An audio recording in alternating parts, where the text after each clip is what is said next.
તમે સાંભળ્યું હમણાં પહેલાં સાંભળ્યું હોય તો સારી વાત છે. મુખ્યત્વે તમે 3 પુરાણની વાત સાંભળી હશે. 18 પુરાણ છે એની અંદર. પહેલાં પહેલું આવે, બધાને ખબર જ હશે, હું કહીશ તો શ્રીમદ ભાગવત.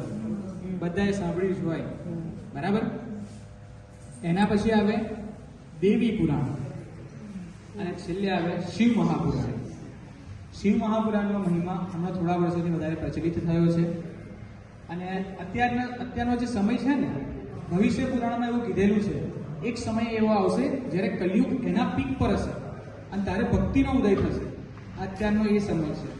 અત્યારે તમે જોવો છો બધા જ ભક્તિવાદી વળ્યા છે, બધા જ મહાદેવના ભક્ત બની ગયા. તમે મોબાઈલ ખોલો, કયો વિડીયો જુઓ, યુટ્યુબ પર જુઓ, કંઈ પણ જુઓ, બધા જ મહાદેવના ભક્ત બની ગયા છે.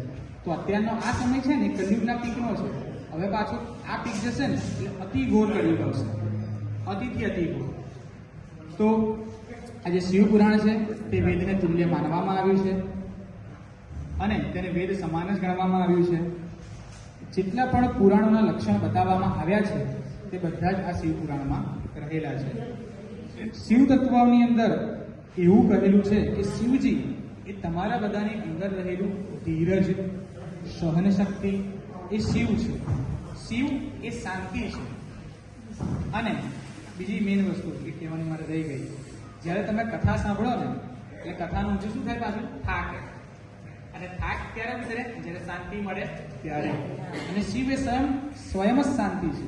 એ શાંતિ આપનારા દેવ છે. અહીંયા આગળ ઘણા બધા મહાત્માઓએ ઘણું બધું શિવ પુરાણ વિશે કીધું છે.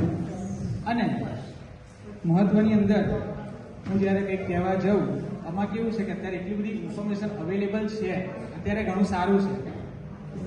એટલે કેવું હોય કે ઘણી વસ્તુ શિવ પુરાણમાં થોડી અલગ હોય. કારણ કે મુંડે મુંડે મતિર ભિન્ના, આ શિવ પુરાણ ગુજરાતીમાં છે, હિન્દીવાળા શિવ પુરાણમાં થોડો ફેર છે, બધાને તો થોડો ફેર હોય. અને જ્યારે તમે કોઈ સિરિયલ બનાવી ત્યારે એની અંદર કંઈક અલગ વાક્ય રચના કરી, અલગ કંઈક કરી, બરાબર છે. એટલે એ વખતે એ લોકો સંપૂર્ણ પુરાણને પાછી જાણી સમજી તો નહીં. અને આપણા હિન્દુઓની દુર્દશા કે આપણા બધા ધર્મગ્રંથો સંસ્કૃતમાં છે પણ આપણી ભાષા સંસ્કૃત છે નહીં. એટલે આપણે જાતે વાંચીને સમજી ના શકીએ કે શું કહેવા માંગે છે. અને સંસ્કૃત પાછું એવું છે, તમે રામ કહો તો રામ થાય, રમા કહો તો લક્ષ્મી થાય, કૃષ્ણ કહો તો